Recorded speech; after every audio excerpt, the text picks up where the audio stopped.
Olá a todos, eu sou Márcia Mello, sou psicóloga e doula da morte. Gostaria inicialmente de agradecer o convite para estar aqui conversando com vocês, nesse interessante projeto que é Psicologia Além do Divã.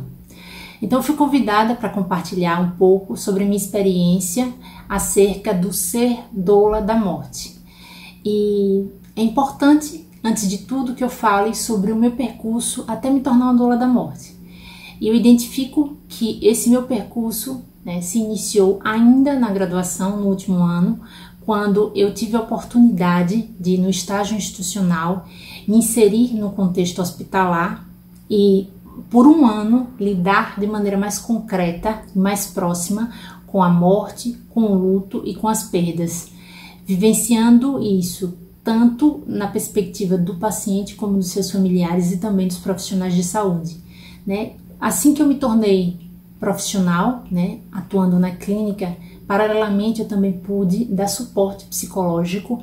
tanto nesse ambiente hospitalar, que eu já tive um pouco da experiência no estágio, como também no ambiente domiciliar, também com pacientes crônicos e seus familiares até o final da vida. Sendo que eu posso destacar que a mais importante das atuações para que eu me tornasse uma doula da morte, certamente foi a minha atuação como psicóloga hospitalar inserida numa equipe de cuidados paliativos durante alguns anos, que para mim foi a experiência mais marcante, em que eu tive a certeza de que eu gostaria que minha missão, de algum modo, meu propósito como profissional era acompanhar pessoas em processo de fim de vida e seus familiares, e que nesse ambiente, no hospital geral, eu tive a oportunidade de vivenciar as perdas que aconteciam de maneira frequente, como isso criava impacto tanto nos profissionais de saúde como nos seus familiares, e acompanhar pacientes que estavam naquele processo de fim de vida, ouvi-los, senti-los e perceber todo esse ambiente, dando esse suporte e estando atenta principalmente às suas necessidades, que juntamente com a equipe multiprofissional, a gente conseguiu articular, era possível articular para oferecer o cuidado muito mais próximo, muito mais humano. Inclusive ainda nesse hospital geral, dentro da equipe de cuidados paliativos, eu tive a oportunidade de conduzir um projeto chamado Conversando sobre a Morte, voltado para os profissionais de saúde, incluindo aí residentes e estagiários, para dar justamente essa oportunidade para que a morte fosse vista, para que a morte fosse ouvida, para que a morte fosse compartilhada. Uma vez que virava muitas vezes, o que é comum ainda, como conversa que se ecoa nos bastidores, A morte não tem um espaço. E foi também um momento, uma experiência muito rica, porque por 2 anos, nesse projeto, eu pude ver o quanto a gente precisa garantir, sim, um espaço legítimo para se falar sobre algo que é real, que acontece e que tem impacto na equipe, assim como, claro, que nos familiares, e que a gente precisa também oferecer tanto cuidado para os pacientes como também para os profissionais. Então eu vejo muito claramente que o meu percurso e as minhas raízes se encontram principalmente nessa minha inserção, essa minha atuação na equipe de cuidados paliativos. Com relação à minha rotina, é importante destacar que eu sou uma recém-doula da morte. Então, eu sou muito mais uma psicóloga com a visão de doula da morte ainda. Porém, eu acredito que é uma questão de tempo, e de divulgação para que eu possa ser contratada, assim como os meus colegas que fizeram um curso, uma vez que a gente pode contribuir muito, tanto para o paciente como seus familiares, num momento que exige, que demanda tantos cuidados e que também é um momento de maior vulnerabilidade. Então, de algum modo que eu possa adiantar com relação à rotina, que é uma rotina que depende muito das necessidades do paciente e da sua família. Então, não é rotina tão previsível e tão estabelecida, e que vai ser aquela unidade paciente e família, e o que vai ser estabelecido aquela relação da dor ou da morte com aquele ambiente, né, aquele ambiente familiar, que vai definir como é que vai ser nossa rotina diante das necessidades, né, daquele paciente e da sua família. Com relação às atividades, a palavra doula, de algum modo, já é conhecida, porém associada a nascimento. Quando a gente fala em doula da morte, é um cuidado que é oferecido na partida. Então, as nossas atividades se voltam principalmente para oferecer uma assistência emocional, espiritual e prática para as pessoas que estão em processo de fim de vida e também seus familiares. Então, é uma atuação que pode, eu vejo muito isso, que ser integrada aos cuidados paliativos.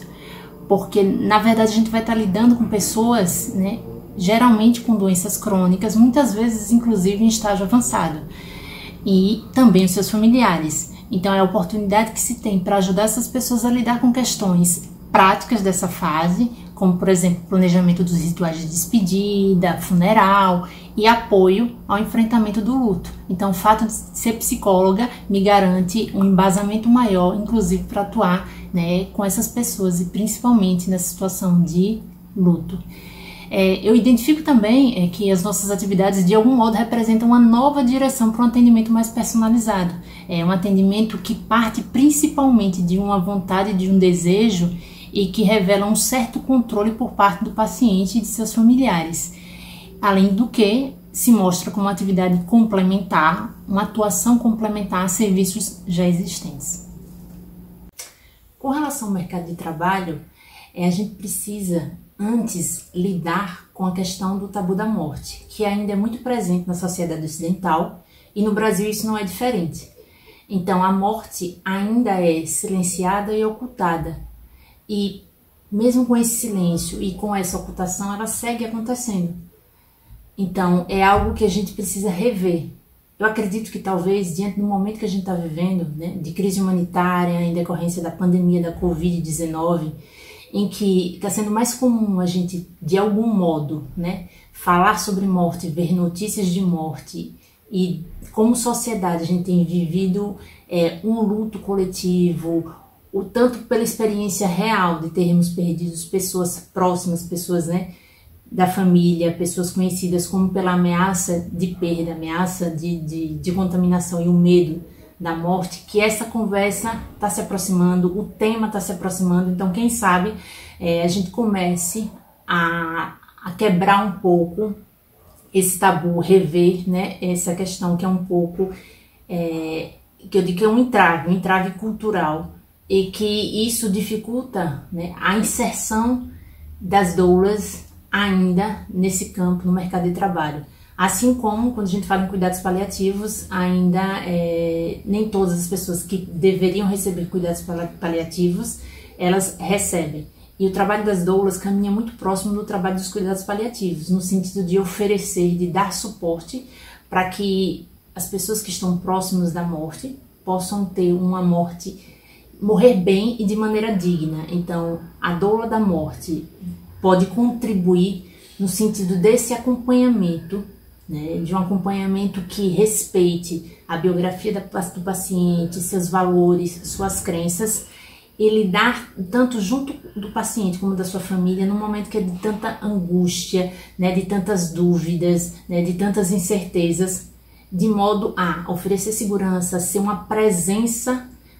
ativa, né, dando todo o suporte que aquele paciente, aquela família precisam num momento que é tão delicado e de tanta fragilidade. E então eu estou colocando todos esses pontos para dizer que ainda é um campo, né, quando a gente fala em mercado de trabalho, ainda é um local a ser desbravado, um caminho a ser construído. Então somos profissionais, quando a gente fala, estou me colocando aqui numa posição, né, de doula da morte, doula de fim de vida, profissionais autônomas, que ainda não existe uma clareza com relação à remuneração, né? Não existe uma definição com relação a isso, então é um campo que está se fazendo e que nós, como talvez as pioneiras, as primeiras profissionais formadas aqui no Brasil e que de algum modo está construindo e buscando esse espaço, é que vamos construir, vamos organizar e divulgar para que esse campo, esse lugar, né, da doula da morte, da doula de fim de vida, aconteça, né, para que a gente construa. Então, ainda é um campo, um espaço a ser conquistado. Por fim, com relação ao caminho para se tornar uma doula da morte, só lembrando, como eu já disse anteriormente, né, é uma área nova, recente, né, uma atuação pouco conhecida, pouco divulgada e com poucas publicações. O que eu sei que existe, né, em termos internacionais, em termos de cursos regulares e associações na Europa, Estados Unidos, Canadá e Austrália. No Brasil, né, eu sei da existência de um curso, que foi o curso que eu fiz, né, o ano passado, em 2009, que foi um curso que foi pioneiro aqui no país, que foi organizado pela instituição Amor TC, Tecendo Amorosidade no Processo de Fim de Vida, que foi um curso em Porto Alegre. Provavelmente, até pela relevância da temática, outros estados e outras instituições se interessarão em promover, em divulgar cursos, né? A exemplo desse que aconteceu em Porto Alegre e que já existe esse planejamento para que ele siga acontecendo, foi divulgado inclusive esse ano. E não existe um público ou um pré-requisito de uma formação para que frequente esse curso, para que faça a formação para se tornar doula da morte. Claro, a maioria dos profissionais que fizeram, né, que foram os meus colegas, eram profissionais de saúde, mas existiam também outras pessoas de outras formações. O que eu posso sinalizar que seria um pré-requisito é a afinidade com o processo da morte. Até porque, como eu já falei, para ser doula da morte, um dos aspectos mais essenciais é que você tenha essa sensibilidade para lidar com esse momento, que é o momento de fim de vida, no lugar em que o papel mais importante é que você vai estar ali presente junto ao paciente e os familiares daquele paciente, ajudando a lidar com aquele momento, que é um momento de vulnerabilidade, de fragilidade, em que o que você precisa transmitir e ajudar a lidar com o medo, com a angústia, de uma maneira muito respeitosa, muito cuidadosa e passando principalmente segurança. Então, eu acredito que era isso, né, o que eu gostaria de compartilhar nesse momento, né. Eu sigo à disposição se houver necessidade de outros esclarecimentos e agradeço a oportunidade. Obrigada.